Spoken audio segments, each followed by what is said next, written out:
اعوذ باللہ من الشیطان الرجیم بسم اللہ الرحمن الرحیم الحمد للہ رب العالمین والصلاة والسلام علی اشرف الانبیاء والمرسلین وآلہ الطیبین الطاہرین. اعوذ باللہ من الشیطان الرجیم. اللہ یعلم ما تحمل کل انثی وما تغیض الارحام وما تزداد وکل شیء عندہ بمقدار. اللہ ہی جانتا ہے کہ ہر مادہ کیا اٹھائے ہوئے ہیں اور ارحام کیا گھٹاتے اور بڑھاتے ہیں، اور اس کے ہاں ہر چیز کی ایک معین مقدار ہے. اس آیے مبارکہ کے سلسلے میں ایک گفتگو پہلے ہو گئی، کچھ گفتگو باقی رہتی ہے. پہلے یہ گفتگو ہو گئی کہ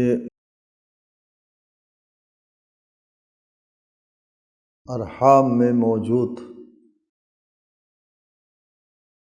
جو بچہ حمل ٹھہر جاتا ہے، اور کس طرح حمل ٹھہر جاتا ہے اس پر گفتگو ہو گئی، اور اس اعتراض کا بھی جواب آ گیا کہ کچھ لوگ کہتے ہیں کہ اب تو لوگوں کو بھی پتہ چلنے لگا ہے ارحام میں کیا ہے، لہٰذا قرآن کا یہ کہنا کہ اللہ ہی جانتا ہے ارحام میں کیا ہے، یہ صحیح ثابت نہیں ہوتا. ہم نے بتا دیا لوگوں کو پتہ چلتا ہے تخلیقی بہت سے مراحل طے ہونے کے بعد. اللہ کو پتہ ہے ان تمام مراحل کے طے ہونے سے پہلے ارحام میں کیا کچھ جو ہے وہ حمل ٹھہرنے والا ہے، کس قسم کا بچہ جو ہے وہ حمل ٹھہرے گا. یہاں ایک نقطہ یہ بھی ہے،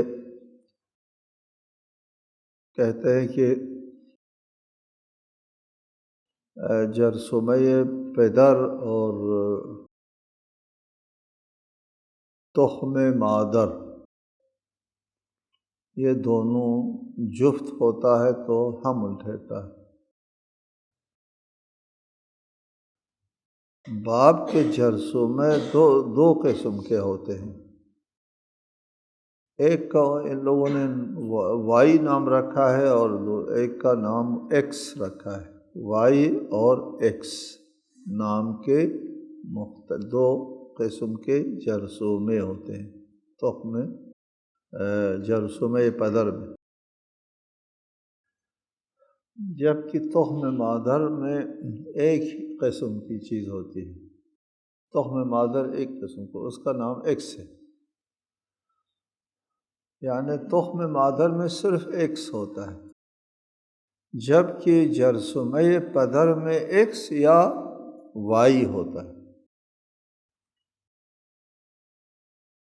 پہلے آپ کو بتایا کہ 1 سینٹی میٹر مکعب میں 100 ملین جرثومہ ہے.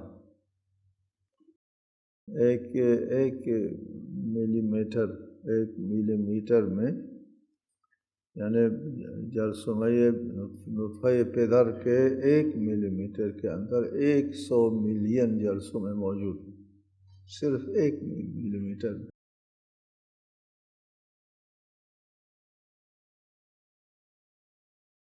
اس 100 ملین جرثوموں میں سے کچھ وائی ہے، کچھ ایکس ہے. تخم مادر میں صرف ایکس ہے. اب پدر کی طرف سے اگر وائی جاتا ہے اور وائی ماں کے ایکس کے ساتھ جفت ہوتا ہے، یہ بچہ ہو جائے گا. اور اگر باپ کی طرف سے بھی ایکس جاتا ہے ماں کے پاس تو صرف ایکس ہی ہے، ایکس اور ایکس جفت ہو جاتا ہے تو یہ بچی ہو جائے گی. تخم پدر مادر اور جرثومہ پدر کے جفت ہوتے وقت تو انسانوں کو پتہ چلتا ہے، انسانوں کے بس میں بھی آ گیا ہے کہ وہ جس کو چاہے وہ جفت کراتے ہیں. یہ اللہ کو علم ہے کہ 100 ملین میں سے کس وائی نے جفت ہونا ہے یا کس ایکس نے جفت ہونا ہے، یہ اللہ کو پتہ ہے۔ یعنی یہ آگے حمل ٹھہرنے والا ہے اور یہ ٹھہرنے والا حمل بچہ ہوگا یا بچی، یہ صرف اللہ کے علم میں ہے، کوئی اور کسی اور کے علم میں ہے نہ علم میں آ سکتا ہے۔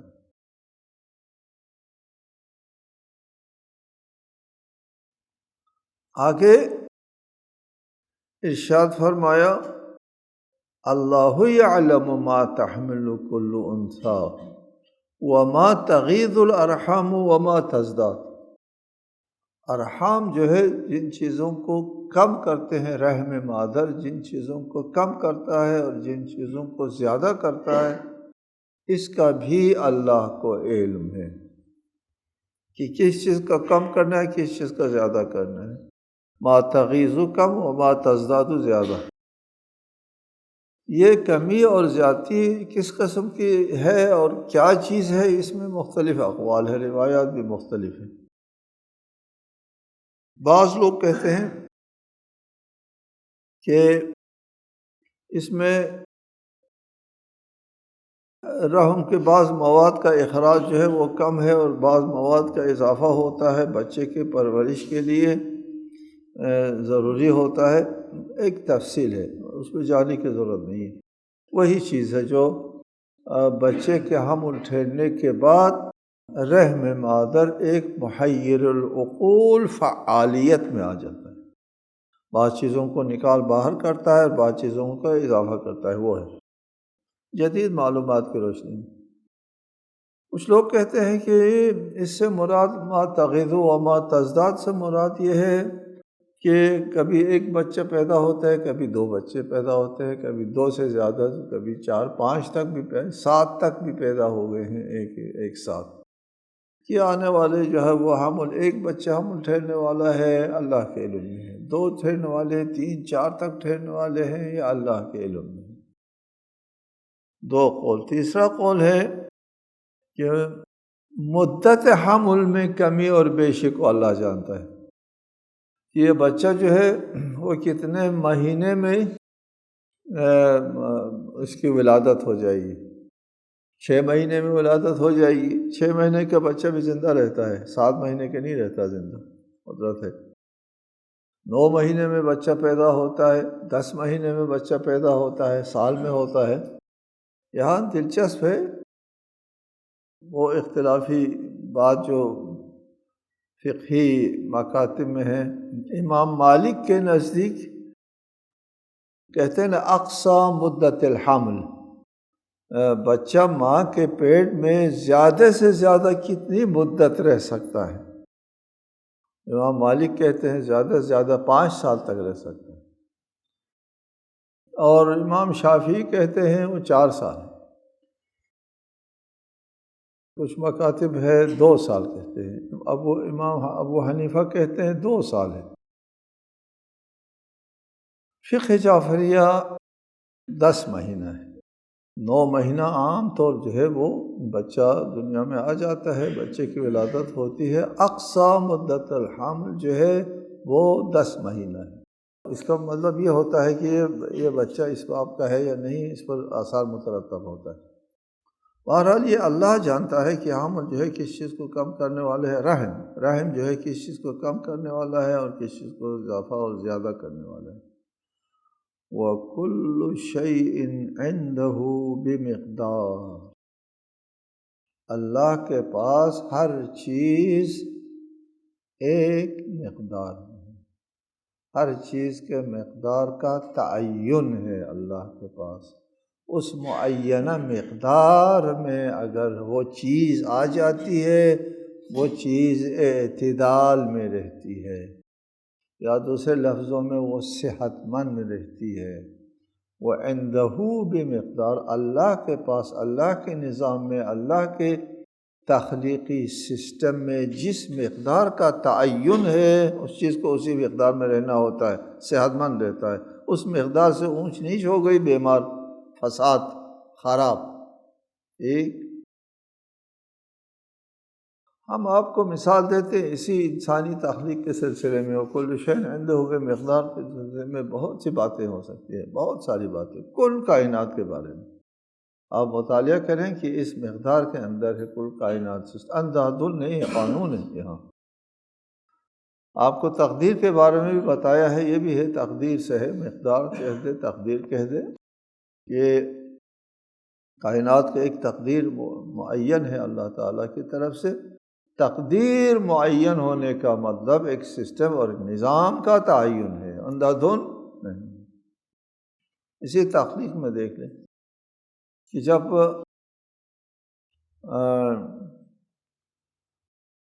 حمل ٹھہر جاتا ہے تو اس وقت ماں اور باپ دونوں مل کر، ماں باپ دونوں نے مل کر کے ایک سیل، مکمل سیل تشکیل دیا۔ یہ سیل جو ہے تقسیم ہو جاتا ہے 2، 4، 8، 16، 32۔ بعض اہل تحقیق کا کہنا ہے کہ جب 32 ہو جاتا ہے، کچھ لوگ کہتے ہیں 125 کی تعداد میں ہو جاتے ہیں یہ سیل بڑھ کے، یہ ضرب کھاتا ہے اور سیل میں تعداد میں اضافہ ہوتا ہے۔ یہاں پر کتنی تعداد میں اضافہ کرنا ہے بے مقدار، اس سے اونچ نیچ نہیں ہو سکتا۔ جب 125 ہو گیا پھر اس کے بعد مقررہ حد کو آ گئے سیل۔ اس مقررہ حد کو آنے کے بعد پھر سیلوں کو گروپ میں تقسیم کیا جاتا ہے کہ تمہارے ذمہ اس کے ہرا مغز بنانا ہے، تمہارے ذمہ اس کے ہڈی بنانا ہے، تمہارے ذمہ آنکھ کی سفیدی بنانا ہے، تمہارے ذمہ سیاہی بنانا ہے، تمہارا ذمہ منہ بنانا ہے، تمہارا ذمہ ناک بنانا ہے، اور تمہارا ذمہ جو ہے وہ ہاتھوں کو اوپر جسم سے نکالنا ہے اور انگلیوں کو نکالنا ہے۔ ہر ایک کے ذمہ ایک کام ہے۔ سیل کی فعالیت، سیل کی کارکردگی اس کائنات کے عجائب ترین کاموں میں سے ہے۔ اللہ تعالیٰ کی وحدانیت کے اوپر ادل دلیل، واضح دلیل، اللہ کی واضح ترین نشانیوں میں سے ایک نشانی ان سیلوں کی فعالیت ہے۔ جب انسان کی تخلیق پر سیل لگ جاتے ہیں، ان کو سمجھے، پہلے بتایا آپ کو، ان سیلوں کو پڑھایا ہے پہلے، اس کو یہ پڑھا لکھا سیل ہوتا ہے، تعلیم یافتہ سیل ہوتا ہے، سمجھدار سیل ہوتا ہے، ہوشیار سیل۔ ان کو جو کچھ پڑھایا ہے وہ اس کے اوپر لا یعصون ما امرهم اللہ، جو درس پہلے سیل کو، سیل جب ماں اور باپ نے دونوں نے مل کر کے ایک سیل بنایا، اس سیل کو جو درس پڑھایا گیا ہے، پہلے سیل کی جب تشکیل و تخلیق ہو گئی اس وقت اس کو ایک درس پڑھا دیا، اور پڑھا لکھا سیل جو ہے وہ آگے تقسیم کرتا ہے، اور تقسیم کرنے کے بعد اس وقت اس سیل کو جو پڑھا گیا ہے وہ تمام اس کے جو بعد میں بننے والے سیل سب کی طرف منتقل ہوتے ہیں، اور سب کو علم ہے کہ ہم نے اس بچے کو کس کی شکل میں بنانا ہے، ماموں کی شکل میں بنانا ہے یا چچا کی شکل میں بنانا ہے۔ اگر ماموں کی شکل میں بنانا ہے تو ان سیلوں کو سب کو پتہ ہے ماموں کی ناک کتنی اونچی ہے، آنکھ کتنی بڑی ہے، منہ کتنا بڑا ہے، اتنا ہی بنائے۔ ماموں کی گردن لمبی ہے یا چھوٹی ہے، سب چیزیں ان سیلوں کو پتہ ہے، وہ اسی کے مطابق وہ بناتے ہیں۔ وَكُلُّ شَيْءٍ عِندَهُ بِمِقْدَارٍ، جن سیلوں کے ذمہ داری آنکھ کی سفیدی بنانا ہے، اس کے لیے کتنی زیادہ فعالیت چاہیے، بس وہیں پر وہ بس کرتے ہیں، اسی مقدار پر رک جاتے ہیں۔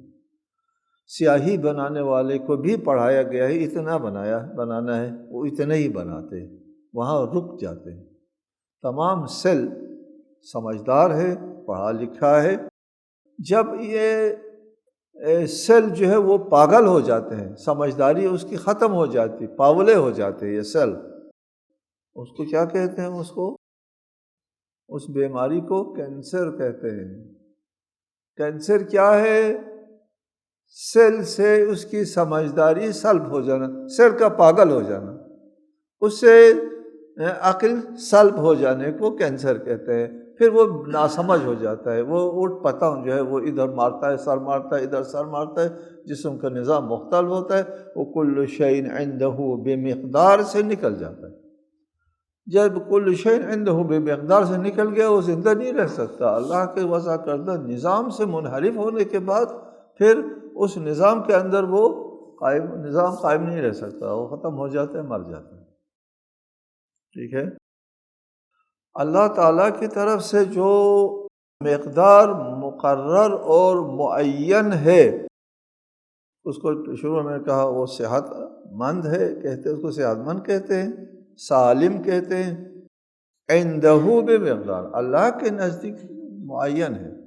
اللہ کے صحت مند انسان اللہ تعالیٰ نے بنایا، مریض انسان نہیں بنایا، خراب انسان نہیں بنایا۔ اگر کسی وجہ سے خرابی آتی ہے وہ اللہ کی طرف سے نہیں ہے، وہ حالات کی طرف سے ہے یا انسان کی اپنی طرف سے ہے۔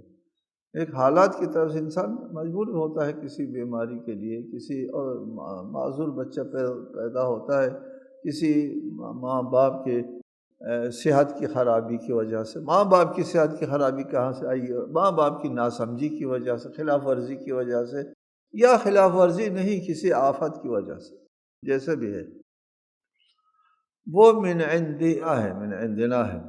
اللہ وَإِذَا مَرِضْتُ فَهُوَ يَشْفِينِ، خدا شفا دینے کے لیے ہے، خدا مریض کرنے کے لیے نہیں۔ ٹھیک ہے؟ خدا کے ہاں ہر چیز مقدار میں ہے، بے مقدار ہے، اور اس میں وہ اس مقدار میں جب ہوتا ہے ٹھیک ٹھاک ہوتا ہے، صحیح سالم۔ یہاں ایک بات آپ کے معلومات کے لیے انتہائی ضروری ہے، وہ ہے مسئلہ کلوننگ کا۔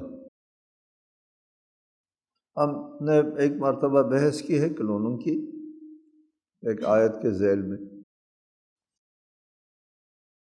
اور یہاں بھی بالمناسبہ آپ کے لیے اس کا ذکر کر دیتے ہیں۔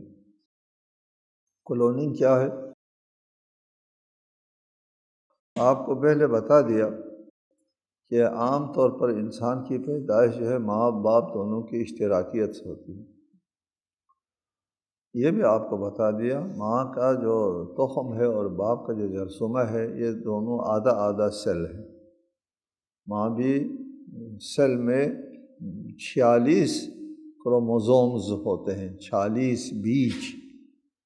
بیج ہوتے ہیں، 46 کروموزوم نام رکھا ہے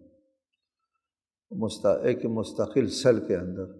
ماں کے تخم میں 46 نہیں ہے، 23 ہے، اور جرثومہ پدر میں بھی 23 ہے، آدھا سیل ہے، وہ بھی آدھا سیل اور یہ بھی آدھا سیل، پورا سیل نہیں۔ یہ دونوں مل کر کے ایک سیل بناتے ہیں، پھر 46 ہو جاتا ہے، دونوں کے ملنے سے 46 ہو جاتے ہیں۔ 46 کروموزوم سے ایک مستقل سیل وجود میں آتا ہے۔ 46 کروموزوم سے 23 ماں فراہم کرتی ہے اور 23 باپ فراہم۔ 40 کروموزوم ہو جاتے ہیں اور 46 کروموزوم سے ایک مستقل سیل ہو جاتا ہے۔ پھر یہ جو بچہ پیدا ہوتا ہے یہ ماں باپ دونوں کے اشتراک سے ہے، تو یہ نہ باپ ہے نہ ماں ہے، باپ بھی نہیں ہے ماں بھی نہیں ہے، بچہ ہے۔ تو تیسری چیز ہے یہ، ٹھیک ہے، کوئی تیسری چیز ہے، نہ ماں کی کاپی ہے نہ باپ کی کاپی ہے، تیسری چیز ہے، ماں بھی نہیں ہے باپ بھی نہیں، دونوں مل کر کے کوئی تیسری چیز وجود میں آ گئی۔ کلوننگ کسے کہتے ہیں؟ کلوننگ تیسری چیز نہیں ہے، کاپی ہے، باپ کی کاپی یا ماں کی کاپی، اس کو کلوننگ کہتے ہیں۔ یہ کیا ہوتا ہے باپ کی کاپی؟ باپ کی کاپی اس طرح ہوتی ہے کہ آپ کو بتایا کہ عام طور پر بچہ ماں اور باپ دونوں کے اشتراک سے وجود میں آتا ہے، اور بچہ نہ باپ ہے نہ باپ، اور تیسری چیز ہے کلوننگ میں کیا کرتے ہیں، ایک باپ سے ایک مستقل سیل اٹھاتے ہیں، باپ سے، مثلا باپ کی جسم کے کسی حصے سے ایک مستقل سیل اٹھاتے ہیں، ٹھیک، 46 کروموزومز اٹھا لیا وہاں سے، 46 کروموزوم اٹھا کر کے اس کو تخم مادر کو میں سے جو 23 کروموزومز ہے تخم مادر میں، اس کو نکالتے ہیں، خالی کرتے ہیں، یہ ماں کے کروموزوم خالی کر کے ماں کو شرکت کی اجازت نہیں دیتے، بلکہ ماں کے تخم کی جلی سے استفادہ کرتے ہیں اور اس میں وہ 46 کروموزوم اس میں ڈالتے ہیں، اس میں ڈالا، اب ماں کی طرف سے کوئی کروموزوم نہیں، سب کے سب 46 کے 46 باپ کی طرف سے ہے، ٹھیک ہے۔ پھر اس کو رحم میں رکھ دیا جاتا ہے، جب رحم میں رکھ دیا جاتا ہے جو بچہ پیدا ہوتا ہے وہ تیسرا بندہ نہیں ہوتا، پھر وہ باپ کی کاپی ہوتی ہے، ہو بہو باپ، ٹھیک ہے۔ اس لیے اس کو کلوننگ کہتے ہیں، عرب لوگ اس کو الاستنساخ البشری، بشری کاپی سازی، نسخہ برداری۔ جانوروں پر اس کا تجربہ ہو گیا اور جانور پیدا کر دیا، کلوننگ جانور پیدا کر دیا۔ پھر فقہا میں یہ مسئلہ آ گیا کہ یہ جائز ہے، جائز نہیں ہے، حلال ہے، حرام ہے، ایک معرکۃ الآراء مسئلہ ہے، آپ اس چیز سے ناواقف نہیں ہو سکتے۔ یہ ایک معرکۃ الآراء، جب یہ مسئلہ سامنے آیا ایک شور مچ گیا تھا عالم اسلام میں، پورے عالم علمی محافل میں، سائنسی محافل میں بھی چل مچ گیا تھا، اور حکومتوں نے بھی، سب نے پابندی لگنا چاہیے، یہ صحیح نہیں۔ ہم اس پر مزید بحث نہیں کریں گے، جائز ہے یا نہیں ہے، کیسا ہے نہیں ہے، اس پر بحث نہیں کریں، ہم اصل چیز کو آپ کو سمجھانا چاہتے ہیں۔ کلوننگ کیا چیز ہے؟ کلوننگ کا ایک مسئلہ ہے، انسان کی کاپی بنانے کے لوگ فکر میں ہیں، یا اگر ایک یہ بچہ مر جاتا ہے، ایک بچہ مر جاتا ہے، ٹھیک ہے، ماں باپ کا ایک اکلوتا بچہ تھا، تو فوراً سائنسدان کو بلاتے ہیں، فوراً جلدی تشریف لے آؤ، یہ بچہ مر گیا ہے، اس کے سیل کے مرنے سے پہلے ایک سیل لے لو اور اس سے یہ میرا مرا ہوا بچہ جیسا ایک اور بچہ ہم کو دے دو۔ جی، شاید آگے یہ چیز آ جائے، اور آ جائے، یہ انسان کامیاب رہتا ہے نہیں رہتا ہے یہ معلوم نہیں ہے۔ بہرحال وَكُلُّ شَيْءٍ عِندَهُ بِمِقْدَار، اللہ کے ہاں تو ہر چیز کا ایک مقدار کا تعین ہے۔ اللہ کے تعین کردہ مقدار میں تو یہ تھا کہ 23 ماں فراہم کرے، 23 باپ فراہم کرے، اور ایک بچہ پیدا کرے کہ وہ نہ باپ ہے نہ ماں ہے، تیسری مخلوق ہے۔ لیکن انسان نے اسی مقدار سے فائدہ اٹھایا، وہ مقدار کیا ہے؟ 46 کروموزوم، یہ قدرت کا تعین کردہ مقدار ہے، اور اس 46 کروموزوم کو وہ نہیں پال سکتے اپنی مشینری میں، تخم مادر کی جلی میں ڈالنا پڑتا ہے۔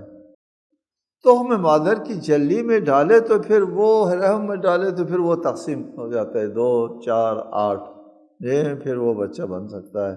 یہ لوگ اپنی مشینری کے ذریعے اس کو بچہ نہیں بنا سکتے۔ قدرت کے جو رموز ہے ان کا انکشاف کیا ہے، اور اس سے یہ لوگ فائدہ اٹھاتے ہیں، اور کلوننگ کے ذریعے انسانی کاپی کرنے کی کوشش میں لگے ہوئے ہیں۔